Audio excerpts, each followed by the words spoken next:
Bon, et merci pour l'invitation d'être là. Ce ne serait pas un message comme vous avez d'habitude. Ça va être un peu différent, je pense. Je suis, depuis une dizaine d'années, quinzaine d'années peut-être aussi, je suis un homme qui est beaucoup fasciné par la poésie, la créativité. Et on va terminer notre temps d'enseignement en faisant une lecture spirituelle d'un poème et pour nous préparer pour la table du Seigneur. Donc, vous allez voir, ce ne serait pas un lourd fardeau. Je vais vous guider, puis je pense qu'on va vivre un beau moment ensemble. Cette table, puis il fallait qu'on soit un peu, disons, à l'improviste, là, préparer une table, représente vraiment le cœur de notre foi chrétienne. Et la table est importante pour notre foi. Et je ne sais pas quand vous grandissiez là, dans votre maison, est-ce que la table, pas la table du Seigneur, mais la table de la famille, est-ce qu'elle était importante pour vous? Ça l'était pour nous. Il fallait qu'on mange ensemble en tant que famille, au moins une fois par jour. Il fallait que mon père soit là. Et il fallait qu'on commence le repas avec une bénédiction. Puis, c'était pas une bénédiction qui était compliquée, là, mais mon jeune frère, qui est 7 ans plus jeune que moi, il avait toujours la même chose qu'il disait. Il disait, God bless, thank you for everyone at this table, thank you for this food, Amen. Donc, merci pour tout le monde, en tout cas, merci pour cette nourriture, Amen. Sur cette table. Donc, une fois, par exemple, il avait juste une petite table de télévision, là. Puis il était, parce qu'on avait reçu des invités, là, puis il faisait la même prière. Puis finalement, il remerciait pour tout le monde à cette table, donc il priait juste pour lui, là. C'était drôle un peu, là. Mais je me souviens une fois, un choc que j'ai vécu, là, la première fois que j'ai visité la maison de le foyer de mon épouse, là, chez elle, chez ses parents. Et là, tout le monde s'est approché du four, puis chacun remplissait son assiette, puis chacun était allé partir dans son coin et manger tout seul. Et je me souviens du choc culturel là, que j'ai vécu là. Et c'était la première fois qu'on mangeait ensemble chez eux. Puis ce n'était pas une famille qui mangeait ensemble. Et ça représentait aussi le manque d'unité, il n'y avait aucun point de repère pour cette famille. Et encore aujourd'hui, la famille est éclatée, la famille n'a pas connu une unité. Donc, la table dans la maison, j'espère que vous mangez ensemble dans vos familles, hein? La table dans la maison représente le point d'unité dans une famille. Et cette table est notre point d'unité, là, dans notre foi chrétienne. Cette table, nous rassemblons autour de cette table pour nous rappeler la grande richesse que nous avons dans notre foi. Donc, cette table représente toute une invitation pour nous. Et Jésus dit ceci avant justement de présenter la table. Il dit, je vous le dis, je ne boirai plus désormais de ce fruit de la vigne jusqu'au jour où j'en boirai de nouveau avec vous dans le royaume de mon Père.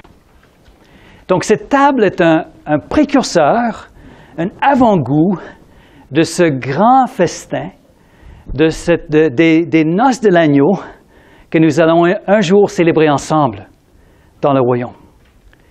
Donc, Jésus dit ceci, il dit, je désire vivement manger cette Pâque avec vous avant de souffrir.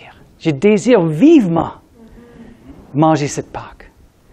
Donc, ce repas représentait le cœur et l'expression par excellence de l'amour de Dieu, de l'amour de Jésus pour ses disciples et pour nous.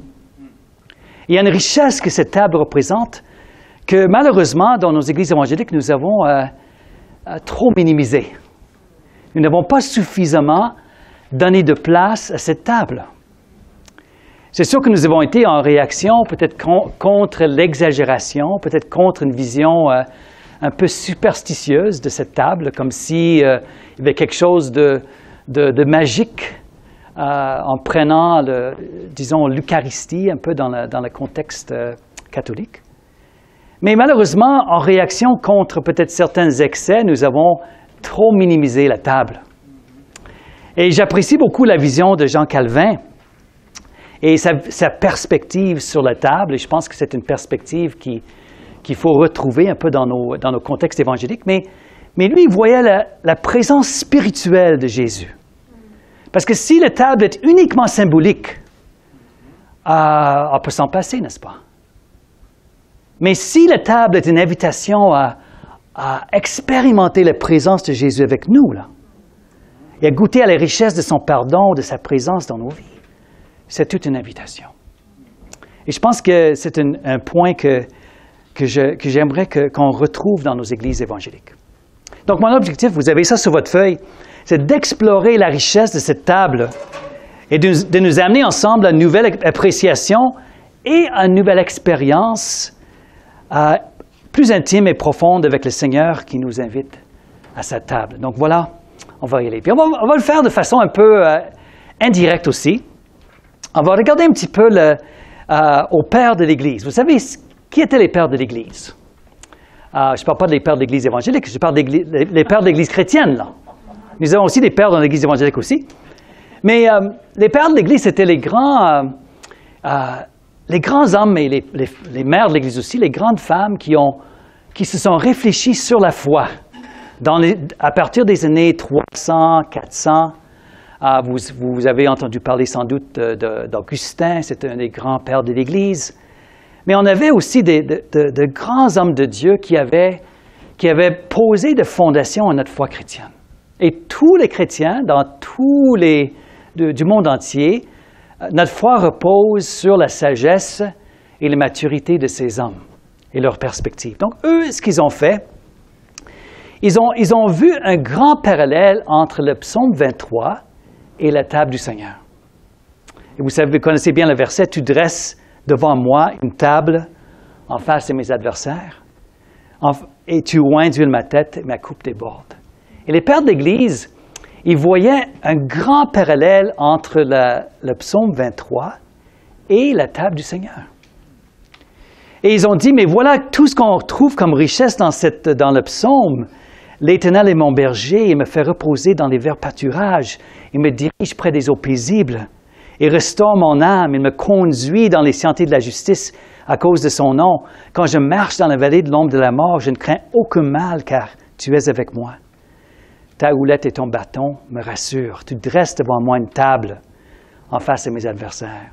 Tu oins d'huile ma tête, ma coupe déborde. Oui, le bonheur et la grâce m'accompagneront tous les jours de ma vie, et j'habiterai dans la maison d'Éternel jusqu'à la fin de mes jours. Donc, ils ont vu les richesses décrites dans ce psaume comme étant les richesses qui sont disponibles pour nous à cette table.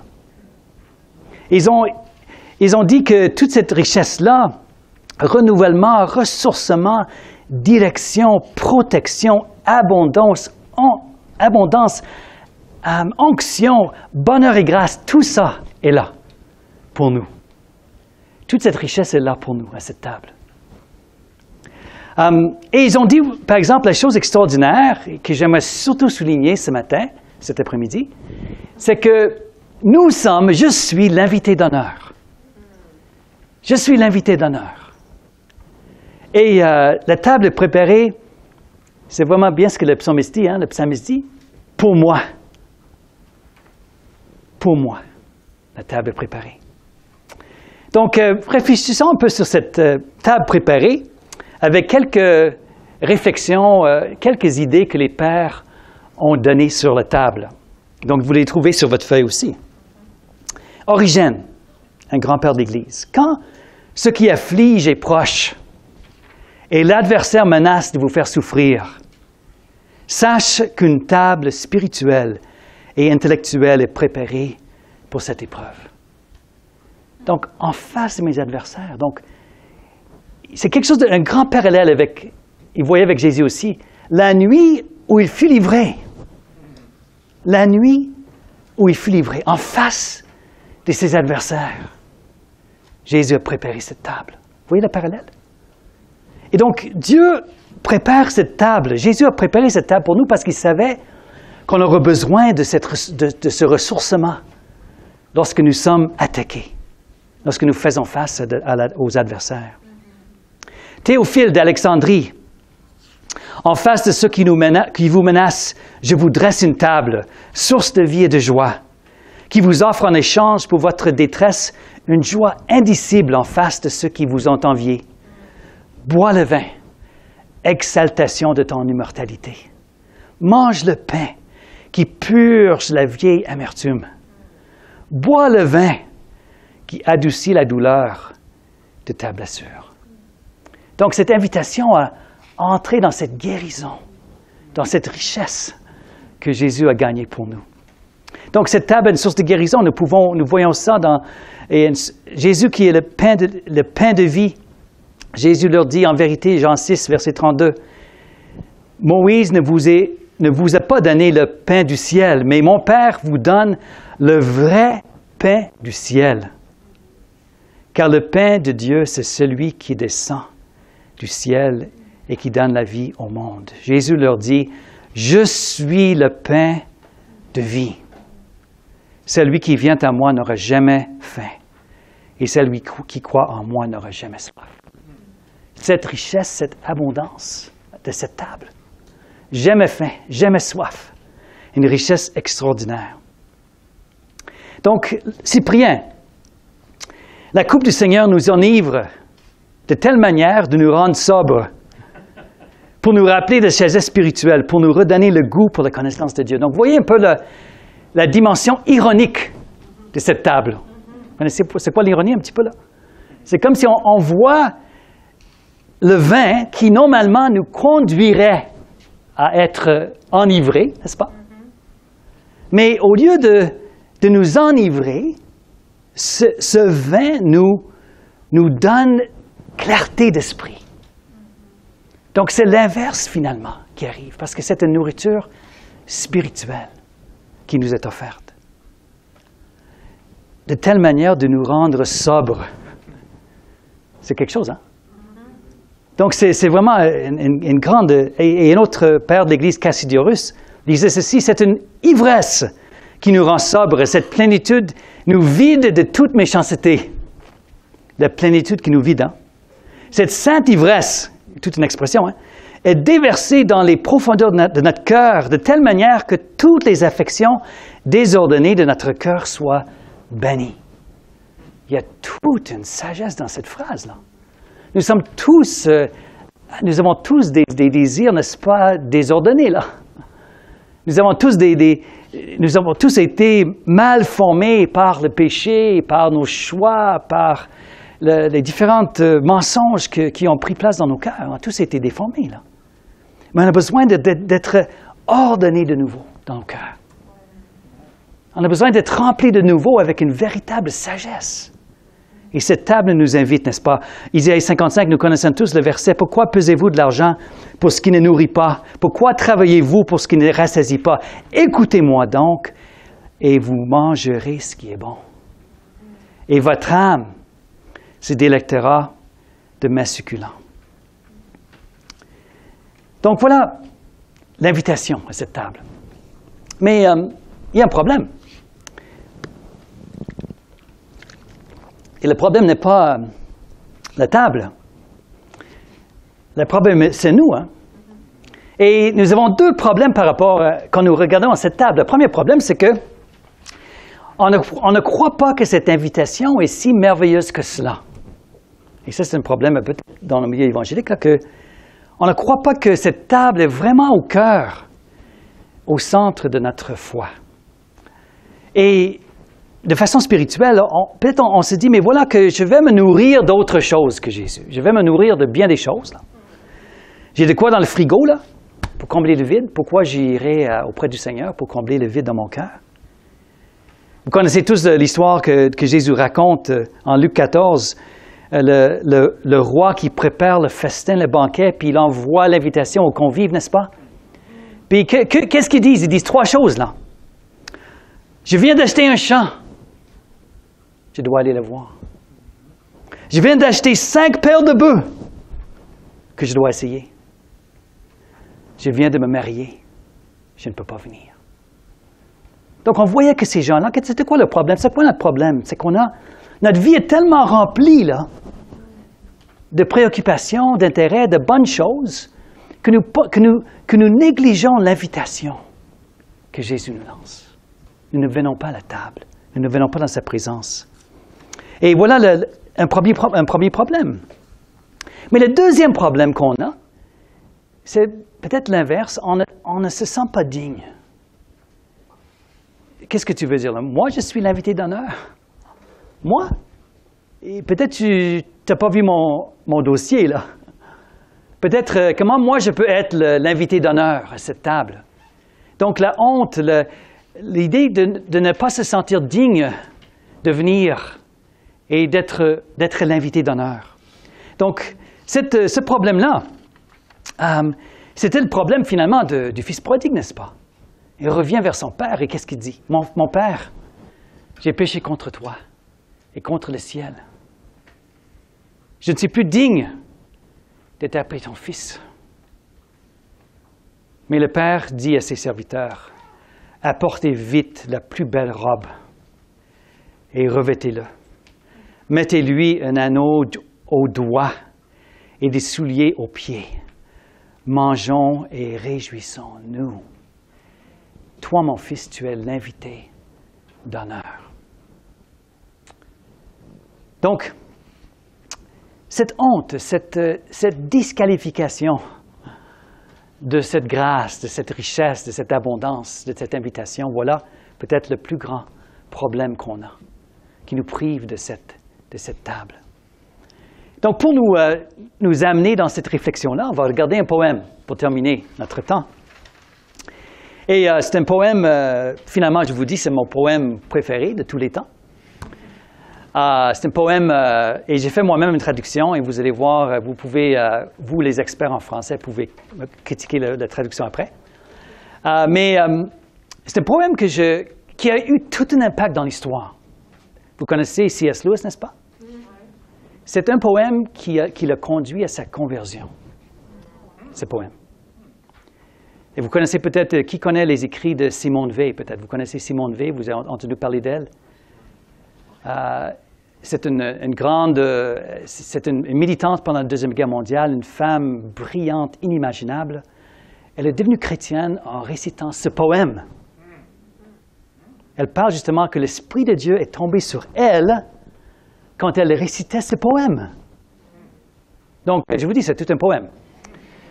Donc, je vais vous le réciter, parce que c'est un poème qui est tout près de mon cœur, en anglais. Et là, on va regarder ensemble la traduction. D'accord? Love bade me welcome. Yet my soul drew back, guilty of dust and sin.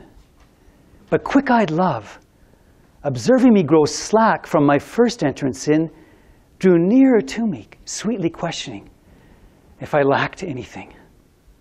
A guest, I answered, worthy to be here. Love said, you shall be he.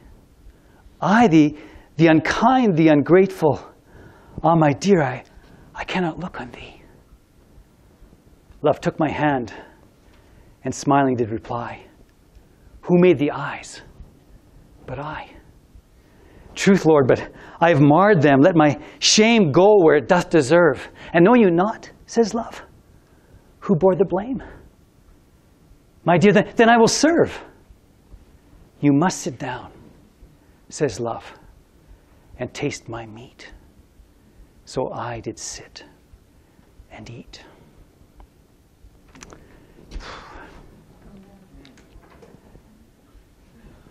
En français maintenant? Donc, c'est ma traduction à moi. On va voir. Amour m'a dit d'entrer, mais mon âme est figée, alourdie de poussière et péché. Mais amour aux yeux vifs, me voyant hésiter de plus en plus le seuil passé, se rapprocha de moi et doucement demandait si quelque chose me manquait. Un autre répondit, digne de l'honneur. Alors dit Amour, ce sera toi. Moi, rebelle endurci, ingrat de cœur, mes yeux bien-aimés, à peine te vois. Amour souriant prit ma main en tendant, et tes yeux ne sont-ils pas à moi? Tu dis vrai, Seigneur, mais ils sont souillés, et la honte me fait souffrir. Ne sais-tu pas, dit Amour, que la faute est payée? Bien-aimé, laisse-moi alors servir. Assis-toi, dit Amour, prends bien ta place. Je m'assois enfin et goûte sa grâce. Donc, ce poème, tout poème, c'est le temps de Shakespeare, hein, donc l'anglais est un peu peut-être difficile à comprendre. Ce langage un peu ancien. Et pour comprendre bien ce poème, il faut aussi faire une exégèse. Vous savez, des fois, pour comprendre les passages bibliques, il faut faire une exégèse, n'est-ce pas? Mais ce poème aussi prend une certaine interprétation. Donc, tout le contexte du poème, c'est le contexte d'hospitalité royale. Et l'amour est le hôte, est celui qui reçoit l'invité. Et celui qui avait la responsabilité de recevoir l'invité dans le contexte royal, il fallait qu'il veille sur tous les besoins de l'invité. Donc on voit ici, par exemple, Amour qui reçoit l'invité d'honneur. Il voit tout de suite son hésitation. Donc c'était la première responsabilité de celui qui accueille dans l'hospitalité, c'est de veiller sur tous les besoins de l'invité. Donc, il voit tout de suite qu'il hésite. Et qu'est-ce qu'il fait? Il s'approche de lui. Il s'approche de lui. Il accueille finalement à la porte. Il me dit d'entrer. Il est sensible, il voit son hésitation. Il s'approche de lui et il s'informe.